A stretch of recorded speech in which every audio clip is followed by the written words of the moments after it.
Olá, estudantes! Eu sou a professora Andréia e vou dar algumas dicas de redação para o Enem. Bom, em primeiro lugar, quando o estudante chega para fazer a prova, ele deve fazer uma leitura atenta da proposta de redação. Então, antes de mais nada, o estudante deve ler atentamente a proposta de redação, já selecionando algumas ideias da coletânea que o estudante julgar como ideias principais para justificar o seu ponto de vista, a sua tese. Ele já vai pensando na tese, lendo a proposta com atenção, já elaborando um plano de texto, anotando ideias ao lado da proposta. E aí, esse estudante pode deixar a proposta de redação de lado e começar a olhar as questões objetivas. Começar até a fazer essas questões objetivas e sempre que surgir alguma ideia interessante, vai lá no cantinho da proposta de redação, anote essa ideia e aí o estudante já está elaborando o seu plano de texto. Uma proposta de texto dissertativo, argumentativo, tem que ser bem elaborada, tem que ser bem planejada. Então, esse estudante, enquanto faz as questões objetivas, já vai elaborando o seu plano de texto, anotando as ideias. Até porque nesse tipo de prova, sempre há um eixo temático. Então, pode ser que haja um texto motivador no meio da prova. E é interessante que o aluno pode pegar essa ideia, né, desse texto dentro das questões objetivas. Na metade da prova, o estudante pode começar a elaborar a sua proposta de redação, um rascunho, lembrando que o tempo ideal para o desenvolvimento da proposta, rascunho e versão final, é de aproximadamente 50 minutos a 1 hora. Isso é muito interessante. O tempo é um item fundamental para o aluno desenvolver bem o restante da prova.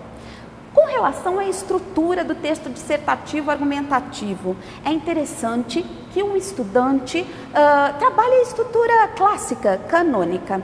Como que é essa estrutura clássica canônica? O aluno deve apresentar uma introdução e logo na introdução expor o tema, já aproveitando para expor a tese, o posicionamento, de maneira clara e objetiva. E aí o estudante parte para o desenvolvimento, que é a argumentação. Então ele vai selecionar informações que tenham peso argumentativo para defender e justificar a tese que está lá já bem marcada na introdução. Lembrando que cada argumento deve ser desenvolvido, explicado em um parágrafo. Então usar um parágrafo para cada argumento trabalhado. Isso é muito importante. Na conclusão, o que o aluno deve fazer no Enem? É muito interessante, como grade específica do Enem, a proposta de intervenção para a situação problema, o tema colocado, sem ferir os direitos humanos. Então, na conclusão, o aluno deve trabalhar essa proposta pensando de maneira efetiva, deixando de lado aquela ideia de senso comum, que é devemos nos conscientizar ou a população deve ser consciente, porque isso é muito vago, não é? O estudante deve apresentar uma proposta efetiva, plausível, o aluno deve conhecer com relação ao problema posto, o que já vem sendo feito, o que deu certo, o que não deu certo, o que poderia ser melhorado, não é? Então, o estudante precisa estar antenado, o estudante precisa saber, né, sobre a determinada realidade que é colocada pela proposta de redação. Então, não se esqueça de trabalhar a proposta de intervenção na conclusão. O Enem tem a tradição de trabalhar com temas atuais.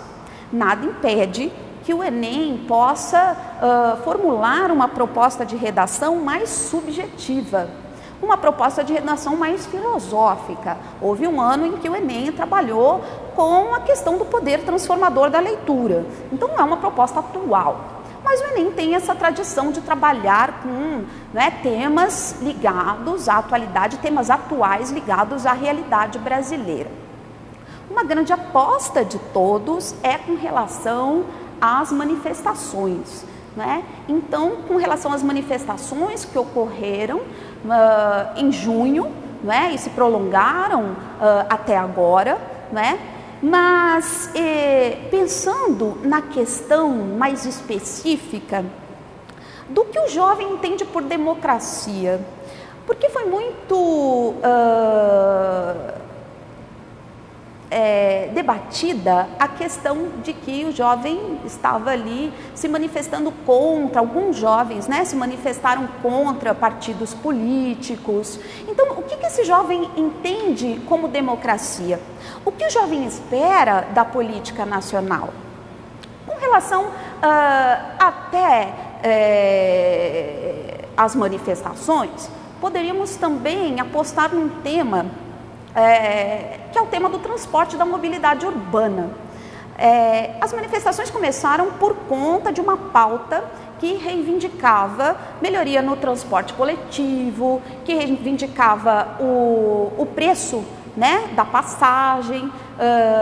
Então, a questão da mobilidade urbana pode aparecer sim, e é uma questão bem a cara do Enem, porque o jovem poderia ser questionado a respeito de algumas propostas, né, a serem formuladas sobre como melhorar a questão da mobilidade urbana nas grandes cidades. Outro tema interessante também, creio que com relação à questão dos esportes, né, a Copa vem se aproximando, não a Copa propriamente, mas a relação poderia aparecer o tema do futebol como um elemento agregador da cultura, né, agregador da identidade do brasileiro, né, ou o futebol também como um elemento, né, de alienação. Isso pode aparecer? Também pode. A questão também dos médicos estrangeiros que foram contratados pelo programa Mais Médicos também pode aparecer, né, num assunto que trabalha a questão da saúde pública no Brasil. E, por fim, uma outra aposta que estamos fazendo é com relação à questão da redução da maioridade penal, tendo em vista alguns crimes hediondos que ocorreram nas grandes cidades.